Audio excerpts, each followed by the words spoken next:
Hello, dear job seeker. Myself, Dr. Naresh Bhati, Director of Wellcare Overseas, Bangalore. तो आज हम बात करने वाले हैं plumber jobs in European country and specially country called Belgium. तो बेल्जियम में जॉब है प्लम्बर की या इंसुलेटर्स। आप जानते हो बेटर इंसुलेटर क्या होता है। प्लम्बर इंपॉर्टेंट आपको बेसिकली समझने के लिए बेल्जियम में प्लम्बर की रिक्वायरमेंट है। तो आज के इस वीडियो में हम इन डिटेल में जानने वाले हैं कि अगर आप एक स्किल्ड वर्कर हैं, आप एक प्लम्बर है, प्रोफेशनल प्लम्बर है, तो क्या क्या रिक्वायरमेंट है बेल्जियम में, किस तरह से आप अप्लाई कर सकते हैं।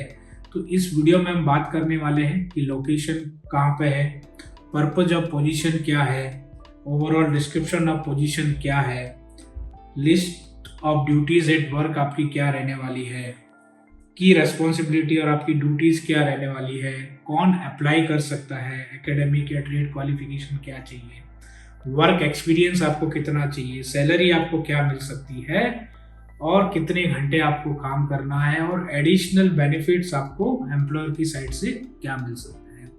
तो ये सारा इन डिटेल में हम जानने वाले हैं।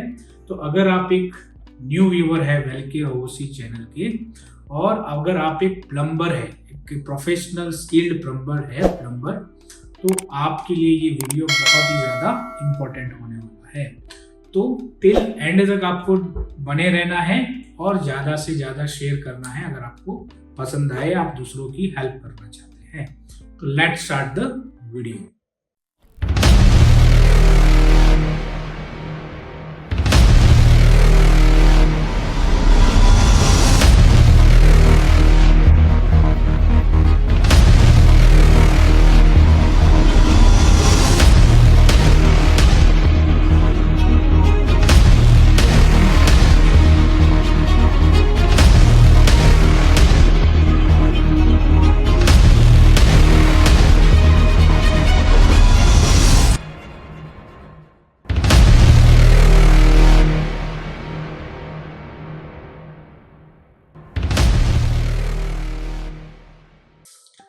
नाउ डियर जॉब सीकर, जैसे मैंने बताया कि अगर आप एक प्रोफेशनल स्किल्ड वर्कर है, स्पेशली प्लम्बर, तो प्लम्बर की रिक्वायरमेंट है यूरोपियन कंट्री कॉल बेल्जियम में जाके आप एज ए प्लम्बर काम कर सकते हैं।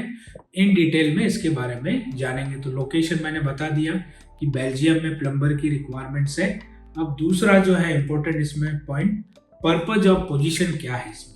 तो प्रिपरेशन ऑफ पाइप्स, मतलब आपको पर्पज ऑफ पोजीशन, आपको क्या पोजीशन है, तो preparation of pipes, cutting, joining, insulating, protection, preparation of installation. मतलब प्लम्बर है तो आपको पता है आपको क्या करना है। फिर ओवरऑल डिस्क्रिप्शन ऑफ पोजीशन क्या है, तो insulators of plumbers install and repair insulation material in buildings, boiler, pipes और on cooling and air conditioning devices. अब list of duty at work, next जो है list of duty at work क्या है, तो आपको क्या काम करना है, बेसिकली ड्यूटीज आपको पता, अगर आप एक प्लम्बर हो, प्रोफेशनल हो, तो आपको पता होगा जो अभी मैं बताने वाला हूँ। तो list of duties at work आपको क्या क्या आना चाहिए, तो cutting installation material to size and shape, second installing thermal और acoustic insulation board on walls, floors and ceiling of buildings, third blowing and compressing thermal and acoustic insulation material into gaps between wall, floor and ceiling using power tools. Fourth, analyzing plan specification and work spaces to determine the type, quality and quantity of required insulation materials. Fifth, installing insulation material on exposed surface of equipment such as boiler, tanks and pipes. And last, insulating, cooling and air conditioning equipments. तो ये है जो है list of duties at work. मतलब as a plumber, अगर आप इस video को देख रहे हैं और आप एक प्रोफेशनल प्लम्बर है, तो अगर आपको ये ड्यूटीज आती है तो आपके लिए ये जॉब है। ऐसे ही सिर्फ आप हवा में बोल दे रहे हो मैं प्लम्बर हूँ और मुझे ये आता नहीं। प्रोफेशनली अगर आपको ये ड्यूटीज आती है तो आप इसके लिए अप्लाई कर सकते हैं। की रेस्पॉन्सिबिलिटी एंड ड्यूटी एडिशनल में हम बात करें तो मैनुअल स्किल्स आपको आने चाहिए, टीम वर्क है, करना, अडेरेंस टू द शेड्यूल, उनके प्लान के अकॉर्डिंग कहाँ पे क्या काम करना है। आपको एक टीम वर्क का भी नॉलेज होना चाहिए। फिर सब नेक्स्ट जो है इम्पोर्टेंट क्या है, कौन इसके लिए अप्लाई कर सकता है। तो आपकी क्वालिफिकेशन या ट्रेड क्वालिफिकेशन में आप मैकेनिकल इंजीनियरिंग आपका होना चाहिए, शीट मेटल वर्क आपको आना चाहिए, या इसमें आपने कुछ डिप्लोमा डिग्री किया हुआ होना चाहिए, और एटलीस्ट आपके पास ड्राइविंग लाइसेंस बी कैटेगरी का ड्राइविंग लाइसेंस भी होना चाहिए। तो मैकेनिकल बैचलर है, डिप्लोमा है, आईटीआई है, मैकेनिकल इंजीनियरिंग के रिलेटेड आपने कुछ किया है, शीट मेटल वर्क के रिलेटेड आपका कोई क्वालिफिकेशन है, तो आप इसके लिए एलिजिबल है to apply as a plumber और इंसुलेटर। वर्क एक्सपीरियंस मिनिमम 2 साल का चाहिए, इससे ज़्यादा है तो बहुत ही अच्छी बात है, लेकिन आपके पास मिनिमम 2 इयर्स का वर्क एक्सपीरियंस होना चाहिए, और एज आपकी बिलो 45 होनी चाहिए एटलीस्ट, क्योंकि यंग रहेगा, फिजिकली फिट रहेगा तभी काम कर पाएगा। तो they like 40 below but 45 also manageable, so it's not an problem. तो 45 बिलो आपका होना चाहिए। अब मोस्ट इंपॉर्टेंट बात यहाँ पे है कि आपके दिमाग में आएगा कि सैलरी आपको क्या मिल सकती है। तो नेट सैलरी आपको 1,20,000 से लेके 1,70,000 के बीच में नेट सैलरी आपको मिल सकती है, सारा टैक्स टूक्स कट कटा के, ठीक है। इसके अलावा एडिशनल बेनिफिट्स आपको क्या मिल सकते हैं, ये तो आपकी होगी सैलरी। इसके अलावा एडिशनल बेनिफिट्स आपको एकोमोडेशन फ्री मिलता है, एम्प्लॉयर प्रोवाइड करता है, ट्रांसपोर्टेशन लॉजिस्टिक आपको एम्प्लॉयर देते हैं, फ्री मिलता है वो। फूड फ्री नहीं मिलता, फूड अलाउंस आपको दिया जाता है, फूड के लिए खाने के लिए पैसे देते हैं, खाना आपको खुद बना के खाना है। और एनुअली आपको क्रिसमस बोनस मिलता है 600 से 800 यूरो के आसपास, एंड एनुअली आपको 1 वे का फ्लाइट टिकट भी मिलता है, मतलब 2 वे भी आप कर सकते हैं, 1000 से 1200 यूरो आपको देते हैं, तो एनुअली आपको फ्लाइट टिकट भी मिलता है। तो ये आपको एडिशनल बेनिफिट्स यहाँ पे मिलते हैं। एंड वर्किंग आवर्स की बात करें तो 40 to 50 आवर्स आपका वर्किंग आवर्स है, और आपको additional 20 to 40 hours extra duties भी मिल सकती है, जो आपको एक्स्ट्रा पे मिलेगा।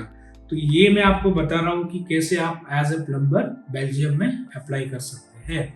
ये बहुत ही अच्छी गोल्डन अपॉर्चुनिटी है आप लोगों के लिए, जो हमारे पास बहुत सारी इंक्वायरीज है, और जो इंक्वायरी कर रहे थे कि सर कुछ और अदर कंट्री, अच्छा कंट्री आप लेके आए प्लम्बर जॉब्स के लिए, तो I think this is the better opportunity. दूसरा इंपॉर्टेंट क्या है, English communication also an important factor यहाँ पे। अगर आप एक अच्छे प्लम्बर भी हो, और अगर आपको इंग्लिश बोलना ही नहीं आता है, अगर आपका काम समझाना ही नहीं आता है एम्प्लॉयर को, तो आपको कभी भी जॉब यूरोप में नहीं मिल सकता है। तो अगर आप एक प्रोफेशनल स्किल प्लम्बर है but you don't have English communication, अच्छे से आप इंग्लिश बात करना नहीं आता है, तब अगर आप प्रोफेशनल प्लम्बर हो लेकिन इंग्लिश नहीं आ रहा, तब भी आप इस जॉब को ले नहीं सकते। तो आपको आपकी इंग्लिश कम्युनिकेशन पे भी फोकस करना है, स्पोकन क्लासेस आपको सीखना है, और आप हमसे कांटेक्ट करके आईएलटीएस की क्लासेस या स्पोकन इंग्लिश की क्लासेस ले सकते हैं। तो दैट इज सेकेंडरी, बट ये आपको इंपॉर्टेंट रखना है कि अगर आपको इंग्लिश बेसिक से थोड़ा अच्छा अगर आएगा तब आपको चांस है, क्योंकि अगर इंटरव्यू होता है एम्प्लॉयर से तो आपको अपना काम समझाना आना चाहिए, तो ये ज़्यादा इंपॉर्टेंट है। तो ये आज हमने डिस्कस किया प्लम्बर जॉब इन बेल्जियम। और भी अधिक अगर आपकी कोई जानकारी है तो नीचे जो स्क्रीन पे नंबर है उस पर आप कांटेक्ट करके फर्स्ट आप अपनी जॉब करियर काउंसलिंग बुक करें, इन डिटेल में आप अपनी प्रोफाइल को हमें समझने के लिए मौका दें, और फिर हम आपको एक अपॉर्चुनिटी दे सकते हैं कि आपको यहाँ पे जॉब मिल सकता है कि नहीं, और मिल सकता है तो क्या क्या चीज़ें हमको करनी चाहिए। तो आज के लिए इतना इस वीडियो में। ऐसे मैं आपके लिए job oriented, career oriented video लेता आता रहूँगा, और फिर मिलते हैं ऐसे अगले वीडियो में। तब तक के लिए नमस्कार, जय कर्नाटका, जय भारत एंड जय हिंद।